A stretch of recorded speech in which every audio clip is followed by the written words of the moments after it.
Are you feeling burned out and uninspired by your work, or maybe you've reached the point where you're wondering if you've outgrown your current job?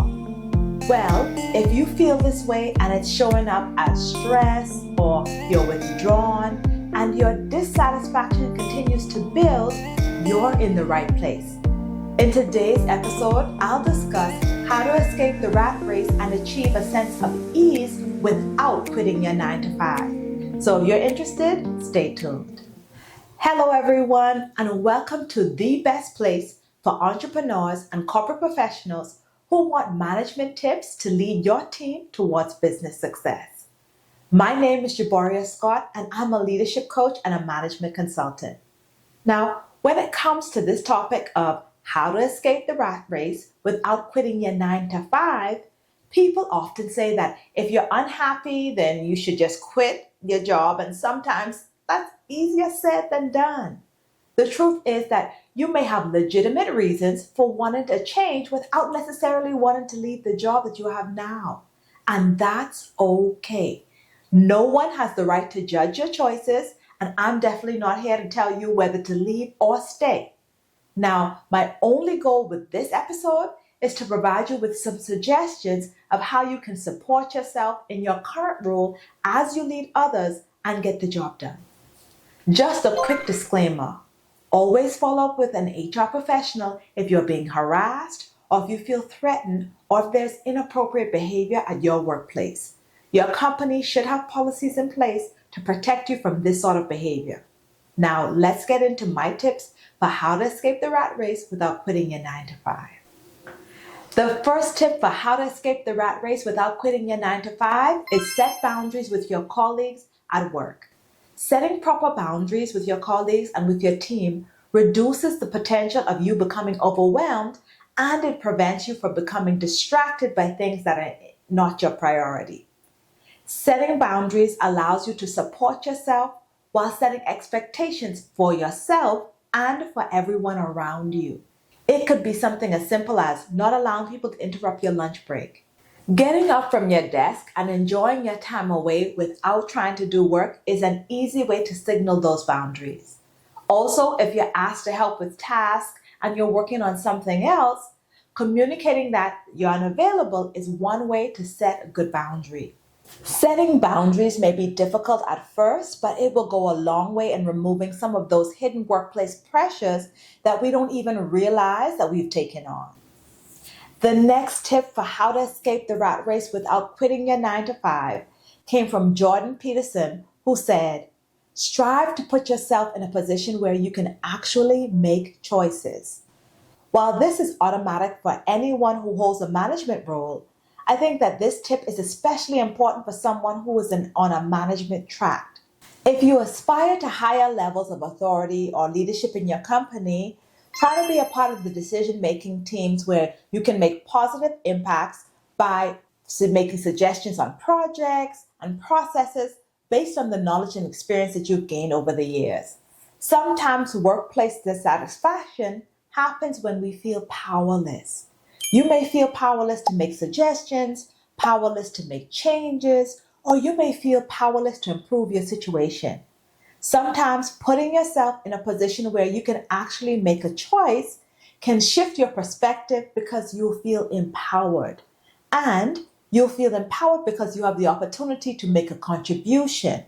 And as a human being, we want to feel like we have impact and that we have something of value, that we can make a contribution in a meaningful way toward the work that we do. Here's how you can increase your opportunities to add value and make choices that influence change. You can join committees and working groups to offer input and make positive suggestions. Or you can volunteer to help initiate projects. Don't underestimate the kind of impact that this kind of thing can have on your workplace or your mental health. Stretching yourself in this way can be invigorating, and it can add new life to how you view your role in the company. Changing things up may inspire you to do something new. It's about taking ownership of what you can do and the impact that you can make through your individual contribution. You have the power to take a leading role in deciding how you show up in your job for your career. And if you want to borrow a page from my playbook, be sure to get a copy of my professional growth plan. I created a tool to help you deliberately craft a successful leadership path for yourself, and it removes all of the guesswork. My professional growth plan has a step-by-step process to help you set key targets to enhance your knowledge and increase your opportunities. Think of it as a personal guide to crafting the career of your dreams. The third tip for how to escape the rat race without quitting your 9 to 5 is ditch the quiet quitting concept.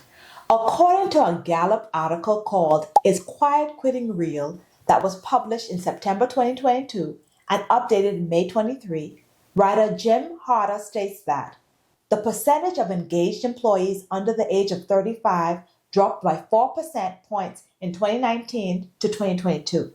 And during the same time, the percentage of actively disengaged employees increased by 6 points. This quiet quitting is when employees are emotionally and mentally disengaged at work and they prefer to do the bare minimum of their jobs instead of changing employment. The Gallup article also goes on to state that U.S. employee engagement took another step backward during the second quarter of 2022, with the proportion of engaged workers remaining at 32%, but the proportion of actively disengaged increasing to 18%. The ratio of engaged to actively disengaged employees is now 1.8 to 1, the lowest in almost a decade. Post-pandemic dissatisfaction seems to continue to be on the rise. And instead of making a different job choice, people prefer to take the quiet quitting route. And if you're not ready to leave your 9 to 5, you can make a different choice. Here's why being a quiet quitter may not be the best strategy if you're unhappy at work. It can stunt your career growth. You may miss out on opportunities to gain skills that will benefit in the future. Your actions may be viewed as a lack of motivation and may ruin your reputation. And you might unintentionally contribute to low workplace morale. If you're dissatisfied, here's what you can do instead. Communicate and offer suggestions for improvement. Ask for feedback. Focus on increased and better work-life balance. If this episode helped you, don't forget to share it with a colleague or a friend. Here's the key takeaway. You get to create the results that you see in your life. End of story. Point blank, period. You create your reality and you get to decide what a successful career path looks like for you. We can choose to have jobs and build a career that feels effortless and feels really good and that excites us. And if you made it to this point in the video, go ahead and put a flame emoji in the comment section so that I know who made it this far. Now, if you want to know how to figure out what your personal leadership style is, click the link in the description box below and take our free What's Your Leadership Style quiz. You can discover how you can leverage your talent to lead people towards achieving workplace success. When you take the free quiz, based on your results, we'll send you a unique action plan with tips from top leaders so that you can show up as a leading authority in business. And if you're interested in more content just like this, be sure to like, subscribe, and click the post notification because in the next episode, I'll share tips for how to create your professional growth plan so that you can take a center stage in your professional journey. As always, have a great week, be kind to yourself, and thanks again for watching.